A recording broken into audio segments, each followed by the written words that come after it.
എല്ലാവർക്കും ഇരിക്കാം. ചിന്തയ്ക്ക് ആധാരമായി എടുത്തിരിക്കുന്ന കുറിവാക്യം നാം ഇന്ന് പാഠമായി വായിച്ച യോശുവയുടെ പുസ്തകം 1-ാം അധ്യായം 9-ാമത്തെ വാക്യം. നിന്റെ ദൈവമായ യഹോവ നീ പോകുന്നിടത്തൊക്കെയും നിന്നോടുകൂടെ ഉള്ളത് കൊണ്ട് ഉറപ്പും ധൈര്യവുമുള്ളവനായിരിക്കാം. ഭയപ്പെടരുത്, ഭ്രമിക്കുകയും അരുത് എന്ന് ഞാൻ നിന്നോട് കൽപ്പിച്ചുവല്ലോ. ഭയപ്പെടരുത്, ഭ്രമിക്കുകയും അരുത് എന്ന് ഞാൻ നിന്നോട് കൽപ്പിച്ചുവല്ലോ. ദൈവമേ, സ്വർഗസ്ഥ പിതാവേ, അനുഗ്രഹീതമായ ആരാധനയിൽ അങ്ങയുടെ സാന്നിധ്യം പകർന്ന് ഞങ്ങൾ അനുഗ്രഹിച്ചിരിക്കുന്ന കൃപകൾക്കായി സ്തോത്രം. വചന ചിന്തയിലൂടെ ക്രിസ്തുമസിന്റെ സന്തോഷങ്ങളിലേക്ക് പ്രവേശിപ്പാൻ അവിടെ നിന്നും ഞങ്ങൾക്ക് നൽകിയിരിക്കുന്ന ആശ്വാസത്തിന്റെ അനുഭവങ്ങളെ അനുഭവിക്കുവാൻ ഇന്നത്തെ ചിന്തയിലൂടെ ഞങ്ങളെ സഹായിക്കണമേ. വചനം സംസാരിക്കുന്ന അടിയനെയും കേൾവിക്കാരായിരിക്കുന്ന അവിടുത്തെ തിരുജനത്തെയും പരിശുദ്ധാത്മാവിനാൽ നയിച്ചാലും യേശു ക്രിസ്തുവിൻ ധന്യമുള്ള നാമത്തിൽ തന്നെ ദൈവത്തിന്റെ അതിപരിശുദ്ധ നാമം വാഴ്ത്തപ്പെടുമാറാകട്ടെ. ഈ അനുഗ്രഹീത ആരാധനയിൽ ആയിരിക്കുന്ന പ്രിയ ദൈവജനമേ, ദൈവം നിങ്ങളെ സമൃദ്ധിയായി അനുഗ്രഹിച്ച് ക്രിസ്തുമസിന്റെ സന്തോഷങ്ങളിലേക്ക് വഴി നടത്തുമാറാകട്ടെ എന്ന് ഞാൻ പ്രാർത്ഥിക്കുകയാണ്. ക്രിസ്തുമസിന്റെ സന്തോഷങ്ങളിലേക്ക് പ്രവേശിക്കുമ്പോൾ ഇന്നത്തെ ചിന്തയ്ക്കായി നൽകിയിരിക്കുന്ന വിഷയം ഭയത്തിൽ നിന്നുള്ള വിടുതൽ എന്നുള്ളതാണ്. അതെ, ഭയത്തിൽ നിന്നുള്ള വിടുതൽ. ഇന്ന് ആഗമന കാലഘട്ടത്തിൽ 3-ാമത്തെ ഞായറാഴ്ചയാണ്. ആഗമന കാലഘട്ടം ക്രിസ്തുമസിന്റെ സന്തോഷങ്ങളിലേക്കാണ് നമ്മെ നയിക്കുന്നത്. ഈ ക്രിസ്തുമസിന്റെ സന്തോഷങ്ങൾ ലോകത്തിന് നൽകിയ ഏറ്റവും അനുഗ്രഹീതമായ ഒരു സന്ദേശമാണ് ഭയപ്പെടേണ്ട എന്നുള്ളത്. അപ്പോൾ ഭയത്തിന്റെയും ഭയപ്പെടുത്തലിന്റെയും സമകാലിക പശ്ചാത്തലത്തിലാണ് നാം ഇന്ന് ജീവിക്കുന്നത്. ഏതൊരു മനുഷ്യന്റെയും ജീവിത ഗതിയെ നിയന്ത്രിക്കുവാൻ ശക്തിയുള്ള ഒരു മനോഭാവമാണ് ഭയം എന്ന് പറയുന്നത്. ഈ ആധുനിക കാലഘട്ടത്തിൽ ലോക മനുഷ്യർ വളരെ ഭയാശങ്കകളോടുകൂടെയാണ് ജീവിതം മുൻപോട്ട് നയിക്കുന്നത് എന്ന് നമുക്ക് എല്ലാവർക്കും ഇന്ന് മനസ്സിലാക്കുവാൻ കഴിയുന്ന യാഥാർത്ഥ്യമാണ്. എങ്ങനെ നമുക്ക് ഭയമില്ലാതെ ജീവിക്കുവാൻ കഴിയും? എങ്ങനെ ഭയത്തെ അതിജീവിക്കുവാനായിട്ട് കഴിയും എന്ന് നാം ചിന്തിക്കുമ്പോൾ ഇന്ന് ജീവിത വിജയം കൈവരിക്കുവാൻ ആഗ്രഹിക്കുന്ന എല്ലാവരോടും ദൈവത്തിന്റെ വചനം പറയുന്നത് നിങ്ങൾ ഭയപ്പെടേണ്ട എന്നുള്ളതാണ്. ഭയത്തെ സമചിത്തതയോടുകൂടെ വിജയിക്കുന്നുവെങ്കിൽ മാത്രമേ നമുക്ക് ജീവിത വിജയം കൈവരിക്കുവാനായിട്ട് കഴിയും. ഇത് ഭയം എന്ന് പറയുന്നത് മനുഷ്യനെ മാത്രം സ്വാധീനിക്കുന്ന ഒരു അനുഭവമല്ല, എല്ലാ ജീവജാലങ്ങൾക്കുമുള്ള ഒരു മനോഭാവമാണ് ഈ ഭയം എന്ന് പറയുന്നത്. ജീവിക്കുവാനുള്ള ഭയം, മരിക്കുവാനുള്ള ഭയം, രോഗങ്ങളെ കുറിച്ചുള്ള ഭയം, പാമ്പ് മറ്റ് മൃഗങ്ങളെ കുറിച്ചുള്ള ഭയം, പ്രകൃതി ശക്തികളെ കുറിച്ചുള്ള ഭയം, സഹജീവികളെ ഭയക്കുന്നവരുണ്ട്, ശത്രുഭയത്തിൽ ജീവിക്കുന്നവരുണ്ട്, മറ്റ് ജാതിയിലുള്ളവരെ ഭയക്കുന്നവരുണ്ട്, മറ്റ് മതസ്ഥരെ ഭയത്തോടുകൂടെ കാണുന്നവരുണ്ട്, മറ്റു രാജ്യങ്ങളെ ഭയത്തോടുകൂടെ കാണുന്ന രാജ്യങ്ങൾ. എന്തിനേറെ പറയുന്നു, മാതാപിതാക്കളെ ഭയക്കുന്ന മക്കളുണ്ട്, മക്കളെ ഭയന്ന് ജീവിക്കുന്ന മാതാപിതാക്കളുണ്ട്, ഭാര്യ ഭർത്തൃബന്ധത്തിൽ പോലും ഇന്ന് ഈ ഭയം നിഴലിട്ടിരിക്കുകയാണ്. ഭർത്താവിനെ ഭയത്തോടും പേടിയോടും കൂടെ നോക്കിക്കാണുന്ന ഭാര്യമാരെ വളരെ ഭയത്തോടുകൂടെ നോക്കിക്കാണുന്ന ഭർത്താക്കൻ. ഇങ്ങനെയൊക്കെ ചിന്തിക്കുമ്പോൾ ലോക സംഭവങ്ങളിലൂടെ നാം നോക്കണം. ഇന്ന് അനേക കൊലപാതകങ്ങളും പീഡനങ്ങളും ആക്രമണങ്ങളും സംഭവിച്ചുകൊണ്ടിരിക്കുന്ന കാലഘട്ടം. ഇതിന് പിന്നിലെല്ലാം ഭയം എന്നുള്ള ഒരു ചേതോവികാരം മനുഷ്യ ഹൃദയങ്ങളെ കീഴ്പ്പെടുത്തുന്നു എന്നുള്ളതാണ്. ഏറ്റവും കൂടുതൽ ജീവിത പങ്കാളിയെ ഭയപ്പെടുന്നവരെയാണ് നമുക്ക് കാണുവാനായിട്ട് കഴിയുന്നത്. പലപ്പോഴും പത്രങ്ങളിലൂടെ നാം വായിക്കുമ്പോൾ കൊലകളും പീഡനങ്ങളും അതിന്റെ പരിണിത ഫലങ്ങളാണ് എന്ന് മനസ്സിലാക്കുവാനും കഴിയും. അപ്പോൾ ഭയം ജീവിതത്തിൽ സൃഷ്ടിക്കുന്ന പ്രതിസന്ധികൾ വളരെ വലുതാണ്. അപ്പോൾ ഭയം എന്ന മനോഭാവത്തിൽ ഉളവാകുന്ന മറ്റ് വികാരങ്ങളും നാം മനസ്സിലാക്കേണ്ടതായിട്ടുണ്ട്. ശത്രുത, കോപം, വൈരാഗ്യം, അസൂയ തുടങ്ങിയതായ വികാരങ്ങളും ഈ ഭയത്തിന്റെ ഉൽപ്പന്നങ്ങളാണ് എന്ന് നമുക്ക് മനസ്സിലാക്കാം. ലോക പ്രശസ്ത മനഃശാസ്ത്രജ്ഞനായിരിക്കുന്ന ഫ്രോയിഡ് അദ്ദേഹത്തിന്റെ അഭിപ്രായത്തിൽ ഭയത്തിൽ നിന്നുമാണ് മതം രൂപം കൊണ്ടത് എന്നുള്ളതാണ്. അതെ, ഭയത്തിൽ നിന്നുമാണ് മതം രൂപം കൊണ്ടത്. അദ്ദേഹം പറയുന്നത് പ്രകാരമാണ്, ഭയത്തെ നേരിടാനുള്ള ശ്രമത്തിൽ മനുഷ്യന്റെ ഉപബോധ മനസ്സ് സൃഷ്ടിച്ചെടുത്തതാണ് മതം എന്ന് പറയുന്നത്. അപ്പോൾ ഭയം എക്കാലവും മനുഷ്യനെ സ്വാധീനിക്കുന്ന ഒരു മനോഭാവം തന്നെയാണ്. എന്നാൽ സത്യവേദ പുസ്തകം നാം പഠിക്കുമ്പോൾ ലോക ജനതയുടെ ഭയം എന്ന മനോഭാവത്തെ ക്രിയാത്മകമായി അതിജീവിക്കുവാനുള്ള ആത്മീയ സത്യങ്ങൾ വേദപുസ്തകത്തിൽ രേഖപ്പെടുത്തിയിട്ടുണ്ട്. ക്രിസ്തുമസ് നമുക്ക് നൽകുന്ന ഏറ്റവും ദിവ്യമായ സന്ദേശം, അത് മാലാഖമാർ ആദ്യം പറഞ്ഞത് ഭയപ്പെടേണ്ട എന്നുള്ളത് തന്നെയാണ്. അപ്പോൾ ക്രിസ്തുമസ് നമുക്ക് നൽകുന്ന സന്ദേശത്തിന്റെ ആന്തരിക കാമ്പ് എന്ന് പറയുന്നത് ഭയപ്പെടേണ്ട, സർവജനത്തിനും ഉണ്ടാകുവാനുള്ള മഹാസന്തോഷം. ഞാൻ നിങ്ങളോട് സുവിശേഷിക്കുന്നു, കർത്താവായ ക്രിസ്തു എന്ന രക്ഷിതാവ് അത് ഈ ഭൂമിയിൽ അവതരിച്ചിരിക്കുന്നു എന്നുള്ളതാണ്. കർത്താവായ ക്രിസ്തു എന്ന രക്ഷിതാവ് ഈ ഭൂമിയിൽ അവതരിച്ചപ്പോൾ സ്വർഗീയ ഗായക സംഘം ഈ ഭൂലോകത്തേക്ക് നോക്കി പറഞ്ഞതായ ഒരു വാക്യമാണ് ഭയപ്പെടേണ്ട എന്നുള്ളത്. ഇന്ന് നാം വായിച്ചു കേട്ടതായ വേദഭാഗങ്ങളിലൂടെ ഭയരഹിതമായ ഒരു ജീവിതം നമുക്ക് എങ്ങനെ നയിക്കുവാനായിട്ട് കഴിയുമെന്ന ചിന്തകൾ നമുക്ക് പങ്കുവയ്ക്കാമെന്ന് ഞാൻ ആഗ്രഹിക്കുകയാണ്. ഇന്ന് ഈ ദേവാലയത്തിൽ ആരാധനയിലായിരിക്കുന്ന ഞാൻ നിങ്ങൾ നാം എല്ലാവരും ഭയത്തോടുകൂടെയാണ് നമ്മുടെ ജീവിതത്തെ അഭിമുഖീകരിക്കുന്നത്. വേദപുസ്തകം നൽകുന്ന സുവിശേഷം അഥവാ സത്വാർത്ത ഭയപ്പെടേണ്ട എന്നുള്ളതാണ്. അതെങ്ങനെ നമ്മുടെ ജീവിതത്തിൽ പ്രാവർത്തികമാക്കാം? ഒന്നാമത്, ദൈവത്തിലുള്ള വിശ്വാസം നമ്മെ നിർഭയരാക്കുന്നു എന്നുള്ളത് തന്നെയാണ്. ഇന്ന് വിശ്വാസം നഷ്ടപ്പെട്ടുകൊണ്ടിരിക്കുന്ന ക്രൈസ്തവ സമൂഹത്തെ നോക്കി ദൈവവചനം പറയുന്നു, അത് ദൈവത്തിലുള്ള വിശ്വാസം നമ്മെ നിർഭയരായി ജീവിതം മുൻപോട്ട് നയിക്കുവാൻ ശാക്തീകരിക്കുന്നു എന്നുള്ളതാണ്. പഴയ ഒരു പരസ്യവാചകം എന്റെ ഉള്ളിൽ ഇങ്ങനെ ഓർമ്മ വരികയാണ്, വിശ്വാസം അതല്ലേ എല്ലാം. പ്രിയമുള്ളവരെ, നമ്മുടെ ജീവിതത്തെ മുൻപോട്ട് നയിക്കുന്നത് വിശ്വാസം തന്നെയാണ്. ദൈവത്തിൽ അടിയുറച്ച് വിശ്വസിക്കുന്നുവെങ്കിൽ നാം ഇനി എന്തിന് ഭയക്കണം? ഇവിടെ ദൈവ വചനം നാം പഠിക്കുമ്പോൾ വിശ്വാസം നാം നഷ്ടപ്പെടുന്ന ഇടത്ത് ഭയം രൂപം കൊള്ളുകയാണ്. അത് ദൈവവുമായുള്ള ബന്ധത്തിലായാലും മാനുഷിക ബന്ധങ്ങളിലായാലും വളരെ വ്യക്തമാണ്.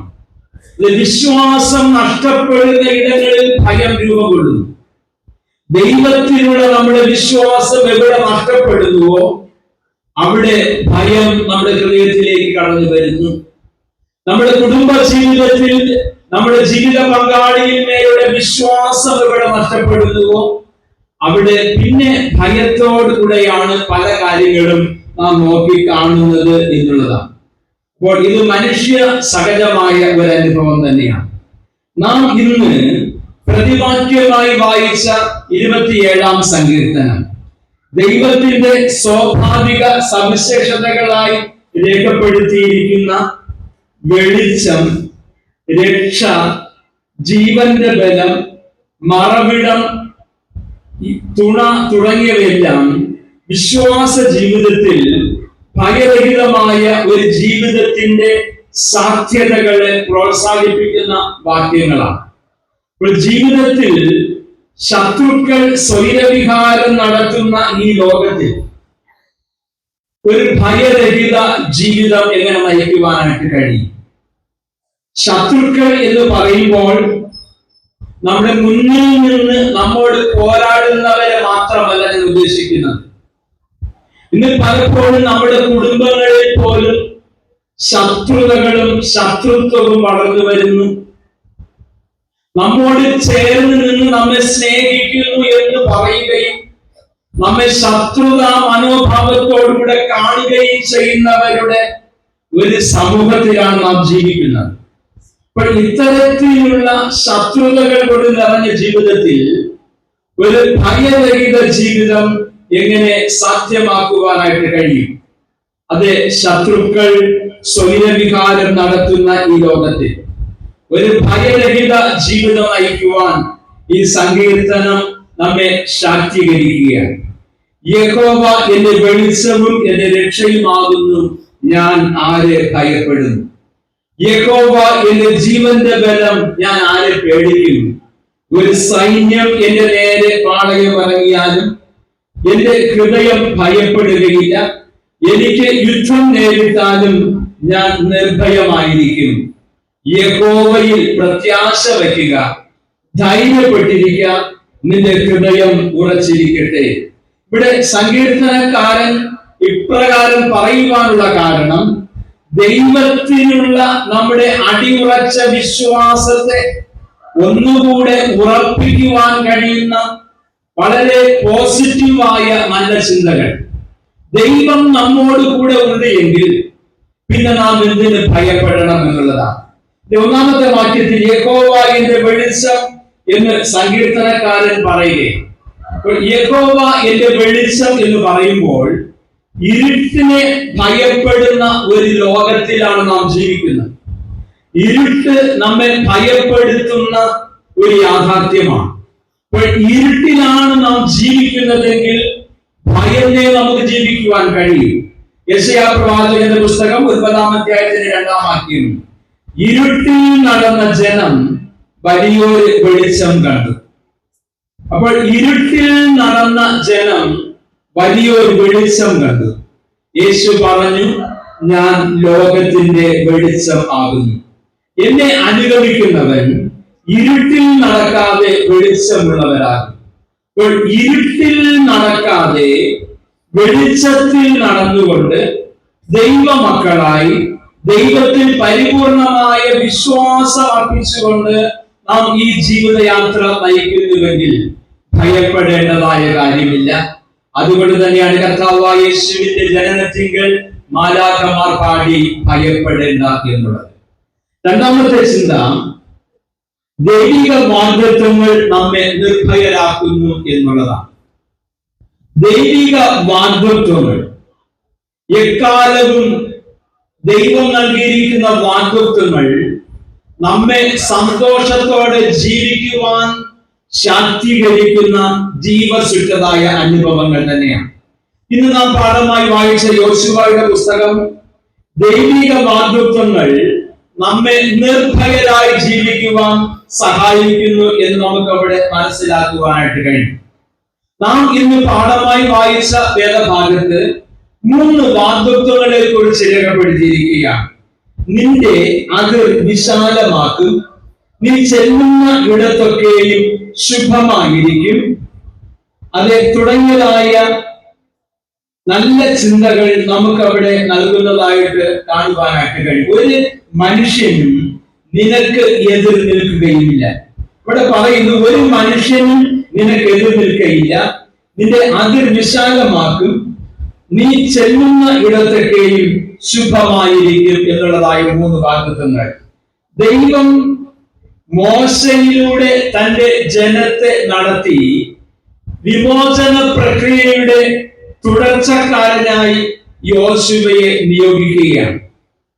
ആഭ്യന്തരവും ബാഹ്യവുമായ നിരവധി ഭയപ്പെടുത്തലുകളുടെ മധ്യത്തിൽ യോശുവ തന്റെ ശുശ്രൂഷ ഏറ്റെടുക്കുന്നു. ഈ ശുശ്രൂഷ താൻ സ്വീകരിക്കുമ്പോൾ ദൈവം യോശുവയെ ശക്തീകരിക്കുവാനായിട്ട് നൽകുന്ന വാഗ്ദത്തങ്ങളാണ് ഞാൻ ഇവിടെ പറഞ്ഞത്. ഈ ഭയം നിറഞ്ഞ ലോക ജീവിത സാഹചര്യങ്ങളിൽ ദൈവം നമുക്ക് നൽകുന്ന വാഗ്ദത്തങ്ങൾ ഒരു ഭയരഹിത ജീവിതത്തിലേക്ക് നമ്മെ നയിക്കുന്നു എന്നുള്ളതാണ് നമുക്ക് ഇവിടെ കാണുവാനായിട്ട് കഴിയുന്ന സത്യം. യോശുവ 1:9 നിന്റെ ദൈവമായ യഹോവ നിന്നോട് കൂടെ ഉള്ളത് കൊണ്ട് ഉറപ്പും ധൈര്യവുമുള്ളവനായിരിക്കാം, ഭയപ്പെടരുത്, ഭ്രമിക്കുകയും അരുത് എന്ന് ഞാൻ നിന്നോട് കൽപ്പിച്ചുവല്ലോ. യേശു അടിവരയിട്ട് പറയുകയാണ്, പ്രശ്ന സങ്കീർണമായ ഈ ലോകത്ത് നീ ഭയപ്പെടേണ്ട കാര്യമില്ല, നീ ഭ്രമിച്ചു നോക്കേണ്ട കാര്യവുമില്ല. കാരണം നിന്റെ ദൈവം നിനക്ക് ആവശ്യമായ വാഗ്ദത്തങ്ങൾ നൽകി ഈ ലോകത്തിൽ സധൈര്യത്തോടുകൂടെ ജീവിക്കുവാനാണ് നിയോഗിച്ചിരിക്കുന്നത്. ദൈവിക വാഗ്ദത്തങ്ങൾ നാം മനസ്സിലാക്കേണ്ടതായ ഒരു ആത്മീയ സത്യമാണ്. ദൈവിക വാഗ്ദത്തങ്ങൾ എന്ന് പറയുന്നത് നമ്മുടെ ഇഷ്ടങ്ങൾ സാധിക്കുവാനുള്ള ഒരു ഉറപ്പായിട്ടല്ല നാം കാണേണ്ടത്. ഇത് പലപ്പോഴും ദൈവിക വാഗ്ദത്തങ്ങൾ നാം നോക്കി കാണുന്നത് നാം ആഗ്രഹിക്കുന്ന അനുഗ്രഹങ്ങൾ നമ്മിലേക്ക് ദൈവം നൽകുന്നു എന്നുള്ളതാണ്. അങ്ങനെയല്ല. ദൈവിക വാഗ്ദത്തങ്ങൾ നമ്മുടെ ഇഷ്ടങ്ങൾ സാധിക്കുവാനുള്ള ഉറപ്പായിട്ടല്ല. പിന്നെയോ ദൈവിക വാഗ്ദത്തങ്ങൾ എന്ന് പറയുന്നത് ദൈവഹിതത്തിന്റെ പ്രഖ്യാപനങ്ങളാണ്. ഈ ദൈവഹിതം അനുസരിക്കുമ്പോഴാണ് ദൈവിക വാഗ്ദത്തങ്ങൾ നമ്മിലേക്ക് കടന്നു വരുന്നത്. അങ്ങനെ ദൈവിക വാഗ്ദത്തങ്ങൾ നമ്മുടെ ജീവിതത്തിലേക്ക് കടന്നു വരുമ്പോൾ ഭയരഹിതമായ ഒരു ജീവിതം നമുക്ക് നയിക്കുവാനായിട്ട് കഴിയും. ദൈവിക വാഗ്ദത്തങ്ങൾ നാം അനുസരിച്ചാൽ ഏത് പ്രതികൂല സാഹചര്യങ്ങളെയും നിർഭയത്തോടുകൂടെ നമുക്ക് അഭിമുഖീകരിക്കുവാനായിട്ട് കഴിയും. അതുകൊണ്ടാണ് പൗലോസ് പറയുന്നത് 2 കൊരിന്ത്യർ 12:9 എന്റെ കൃപ നിനക്ക് മതി, എന്റെ ശക്തി ബലഹീനതയിൽ തികഞ്ഞു വരുന്നു. പ്രിയമുള്ളവരെ, നമ്മുടെ ആധുനിക കാലഘട്ടത്തിലെ പ്രശ്നങ്ങൾ പരിപൂർണമായി ദൈവം മാറ്റിത്തരും എന്നല്ല ഇവിടെ അർത്ഥമാക്കേണ്ടത്. നമ്മുടെ ജീവിതത്തിൽ നാം അഭിമുഖീകരിക്കുന്ന പ്രശ്നങ്ങൾ എത്ര കാഠിന്യമുള്ളതായാലും അവയെ നിർഭയരായി അഭിമുഖീകരിച്ച് ഒരു ജീവിത വിജയം നയിക്കുവാൻ ദൈവകൃപ ഒരു ദൈവ പൈതലിനോടുകൂടെ ഇരിക്കും എന്നുള്ളതാണ്. ദൈവ കൃപ നമ്മുടെ മേൽ ഇരിക്കണമെങ്കിൽ ദൈവിക വാഗ്ദത്തങ്ങൾ നാം അനുസരിക്കുക. ഒന്നാമത് അത് ദൈവത്തിൽ അടിയുറച്ച വിശ്വാസം. രണ്ടാമത് ദൈവം നൽകുമെന്ന് പറഞ്ഞിരിക്കുന്ന വാഗ്ദത്തങ്ങൾ നാം അനുസരിക്കുക. മൂന്നാമത് ദൈവ സ്നേഹം നമ്മെ നിർഭയരാക്കുന്നു എന്നുള്ളതാണ്. ഇന്ന് ഭയം കൊണ്ട് നിറഞ്ഞിരിക്കുന്ന ജീവിത സാഹചര്യങ്ങളിൽ ദൈവ സ്നേഹം നമുക്ക് നൽകുന്ന നല്ല ചിന്തയാണ് ഭയപ്പെടേണ്ട എന്നുള്ളത്. ദൈവവുമായുള്ള ആത്മീയ ബന്ധം നമ്മെ ഒരു ഭയരഹിത ജീവിതത്തിലേക്കാണ് നയിക്കുന്നത്. ഇന്ന് കുടുംബങ്ങളിൽ ഭയത്തോടുകൂടെ ജീവിക്കുന്നവർ, സാമൂഹ്യപരമായി ഭയത്തോടെ ജീവിക്കുന്നവർ, മതപരമായി ഭയത്തോടുകൂടെ ജീവിക്കുന്നവർ, ഇങ്ങനെ ഭയങ്ങളുടെ എണ്ണം വർദ്ധിച്ചു വരുന്ന ഈ സാഹചര്യത്തിൽ ദൈവവുമായുള്ള ആത്മീയ ബന്ധത്തിലായിരിക്കുന്ന ഒരു ദൈവ പൈതലിനെ ഒരു ഭയരഹിത ജീവിതം നയിക്കുവാനായിട്ട് കഴിയുമെന്നാണ് ഇന്നത്തെ ലേഖന ഭാഗം നമ്മെ പഠിപ്പിക്കുന്നത്. യോഹന്നാൻ ലേഖനം എഴുതുമ്പോൾ അവിടെ പറയുന്നത് ദൈവം സ്നേഹം തന്നെ എന്നുള്ളത് പ്രഖ്യാപിക്കുകയും അത് കാണുന്ന ദൈവത്തെ സ്നേഹിക്കണമെങ്കിൽ കാണുന്ന സഹോദരനെ സ്നേഹിക്കാത്തവന് എങ്ങനെ കാണപ്പെടാത്ത ദൈവത്തെ സ്നേഹിക്കുവാനായിട്ട് കഴിയും? അപ്പോൾ ഈ ദൈവ സ്നേഹത്തിൽ നാം വളരുമ്പോഴാണ് നിർഭയരായി നമ്മുടെ ജീവിതത്തെ മുൻപോട്ട് നയിക്കുവാനായിട്ട് കഴിയുന്നത്. യോഹന്നാൻ 1-ാം ലേഖനം 4-ാം അധ്യായത്തിന്റെ 18-ാം വാക്യത്തിൽ സ്നേഹത്തിൽ ഭയമില്ല, ഭയത്തിന് ദണ്ഡനം ഉള്ളതിനാൽ തികഞ്ഞ സ്നേഹം ഭയത്തെ പുറത്താക്കുന്നു. ആ വാക്യം നാം അടിവരയിട്ട് പഠിക്കണം പ്രിയമുള്ളവരെ. സ്നേഹത്തിൽ ഭയമില്ല. സ്നേഹിക്കുന്നവർ ഭയക്കേണ്ട കാര്യമില്ല. എന്നാൽ ഭയത്തിനോ ദണ്ഡനമുണ്ട്. ഇന്ന് ഭയപ്പെടുന്നവരാണ് ദണ്ഡനങ്ങളിലേക്ക് കടന്നു പോകുന്നത്. തികഞ്ഞ സ്നേഹം ഭയത്തെ പുറത്താക്കുന്നു എന്നുള്ളതാണ്. ഇത് നമുക്ക് മനസ്സിലാക്കുവാൻ കഴിയുന്നത് യേശുക്രിസ്തുവിന്റെ ജീവിതത്തിലൂടെയാണ്. കർത്താവായ യേശുക്രിസ്തുവിന്റെ ജീവിതം, മരണം, പുനരുത്ഥാനം എന്നിവയിലൂടെ പ്രകടമാക്കപ്പെട്ട ദൈവസ്നേഹം ഭയത്തിൽ നിന്ന് നമുക്ക് വിടുതൽ നൽകുന്നതാണ്. യേശുവിന്റെ സ്നേഹം, അതിന് തുല്യം വയ്ക്കുവാൻ ഈ ലോകത്ത് മറ്റൊരു സ്നേഹവുമില്ല.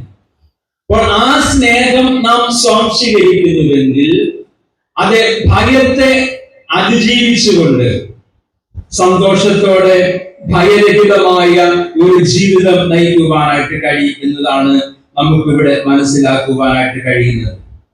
മരണഭയത്തിൽ നിന്നും നിത്യജീവനിലേക്കുള്ള വാതിൽ കർത്താവായ യേശുവാണ് ഈ ലോക മാനവ ജനതയ്ക്ക് തുറന്നു നൽകിയത്. മരണഭയത്തിൽ നിന്നും നിത്യജീവനിലേക്കുള്ള വാതിൽ. യേശു പറഞ്ഞു, ഞാൻ വാതിലാകുന്നു, എന്നിലൂടെ കടക്കുന്നവൻ രക്ഷ പ്രാപിക്കും. മരണഭീതിയിലായിരിക്കുന്ന ലോക ജനതയോട് കർത്താവായ യേശുവിന്റെ ക്രിസ്തുമസിന്റെ സന്തോഷം പറയുന്നത് ഭയപ്പെടേണ്ട. അത് മരണകരമായ ഭയത്തിൽ നിന്നും നിത്യജീവനിലേക്ക് നമ്മെ വഴി നടത്തുവാനാണ് കർത്താവായ യേശു ഈ ഭൂമിയിൽ ഭൂജാതം ചെയ്തത്. ആ ദൈവ സ്നേഹത്തിന്റെ പ്രതിഫലനം നമ്മുടെ ജീവിതങ്ങളിൽ പ്രാവർത്തികമാക്കുമ്പോൾ നാമും നിർഭയരായി ഈ ലോകത്തെ അഭിമുഖീകരിക്കുവാൻ കെൽപ്പുള്ളവരായി മാറും എന്നുള്ളത് തന്നെയാണ്. ഇവിടെ അനുപമായ ദൈവസ്നേഹത്തിന്റെ ചാലകങ്ങളായി ജീവിക്കണമെങ്കിൽ നമുക്ക് ദൈവ ഭയം ഉണ്ടായിരിക്കണം. പ്രിയമുള്ളവർ, ഈ ലോകപരമായ എല്ലാ ഭയങ്ങളെയും അതിജീവിക്കുവാൻ ആരെങ്കിലും ആഗ്രഹിക്കുന്നുവെങ്കിൽ അവർക്ക് ദൈവ ഭയം ഉണ്ടായിരിക്കണം എന്നുള്ളതാണ്. ദൈവ ഭയം സർവജയം. ഈ ലോകത്തുള്ള നമ്മെ ഭയപ്പെടുത്തുന്ന ഏത് തരത്തിലുള്ള ഭയമായാലും അതിനെ അതിജീവിക്കണമെന്നൊരു ദൈവ പൈതൽ ആഗ്രഹിക്കുന്നുവെങ്കിൽ അവൻ ദൈവ ഭയത്തോടെ ജീവിക്കണം.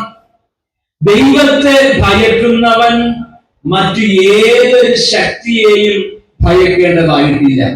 128-ാം സങ്കീർത്തനത്തിന്റെ 1-ാം വാക്യം, യഹോവയെ ഭയപ്പെട്ട് അവന്റെ വഴികളിൽ നടക്കുന്ന ഏവനും ഭാഗ്യവാൻ. പ്രിയമുള്ളവരെ, ഒരു ക്രിസ്തുമസിന്റെ സന്തോഷങ്ങളിലേക്ക് നാം പ്രവേശിക്കുകയാണ്. ദൈവ ഭയത്തോടെ ജീവിക്കുന്നവന് ഈ ലോകത്ത് ഒന്നിനെയും ഭയക്കേണ്ടതായ കാര്യമില്ല. അതുകൊണ്ടാണ് സങ്കീർത്തനക്കാരൻ പറയുന്നു, യഹോവയെ ഭയപ്പെട്ട് അവന്റെ വഴികളിൽ നടക്കുന്ന ഏവനും ഭാഗ്യവാൻ. ദൈവത്തെ ഭയപ്പെടുന്നവരോടുകൂടെ ദൈവദൂതൻ പറയുന്ന ഒരു സന്തോഷകരമായ സന്ദേശമുണ്ട്. കർത്താവായ യേശുവിന്റെ ജനനത്തിങ്കൽ മാലാഖമാർ അന്ന് ഭയപ്പെട്ടിരുന്ന ലോക ജനതയോട് പറഞ്ഞ അതേ വാക്ക്, അത് ഭയപ്പെടേണ്ട, സർവജനത്തിനും ഉണ്ടാകുവാനുള്ള മഹാസന്തോഷം ഇന്ന് ഞാൻ നിങ്ങളോട് സുവിശേഷിക്കുന്നു. കർത്താവായ ക്രിസ്തു എന്ന രക്ഷിതാവ് അത് ഈ ഭൂമിയിൽ അവതരിച്ചിരിക്കുന്നു എന്നുള്ളതാണ്. ഇവിടെ പറയുന്നത് കർത്താവായ ക്രിസ്തു എന്ന രക്ഷിതാവ് ഇന്ന് ദാവീദിന്റെ പട്ടണത്തിൽ നിങ്ങൾക്കായി ജനിച്ചിരിക്കുന്നു. ദാവീദിന്റെ പട്ടണം എന്നുള്ളതിന്റെ ആത്മീയ അർത്ഥം നമ്മുടെ സ്വന്തം പട്ടണം എന്നുള്ളത് തന്നെയാണ്. അതേ 2000 വർഷങ്ങൾക്ക് മുൻപ് ബത്ലഹേം പുൽത്തൊഴുത്തിൽ ഭൂജാതം ചെയ്ത കർത്താവായ യേശുവിന്റെ ജനന മഹോത്സവം ആഘോഷമാക്കുമ്പോൾ ആ യേശു നമ്മുടെ ഹൃദയങ്ങളിൽ ജനിക്കണം എന്നുള്ളതാണ്. യേശു നമ്മുടെ ഹൃദയങ്ങൾ ജനിക്കുമ്പോഴാണ് ഭയപ്പെടേണ്ട ആ ഒരു സന്ദേശം നമ്മുടെ ഹൃദയത്തിലേക്ക് കടന്നു വരുന്നത്. ഈ ലോകത്തിലെ ഭയങ്ങളെ അതിജീവിച്ചുകൊണ്ട് ദൈവഭയത്തോടെ ജീവിക്കുന്നുവെങ്കിൽ ഈ ക്രിസ്തുമസ് കാലഘട്ടം നമ്മുടെ ജീവിതത്തിൽ സാർത്ഥകമാണ്. ലോകശക്തികളെ ഭയക്കാതെ, തിന്മ ശക്തികളെ ഭയക്കാതെ, മരണത്തെയോ രോഗങ്ങളെയോ പ്രതികൂല ശക്തികളെയോ ഭയക്കാതെ ദൈവാശ്രയത്തോടെ ജീവിപ്പാൻ ദൈവം തന്റെ പരിശുദ്ധാത്മാവിനാൽ നമ്മെ ഓരോരുത്തരെയും വഴി നടത്തുമാറാകട്ടെ. ആമേൻ.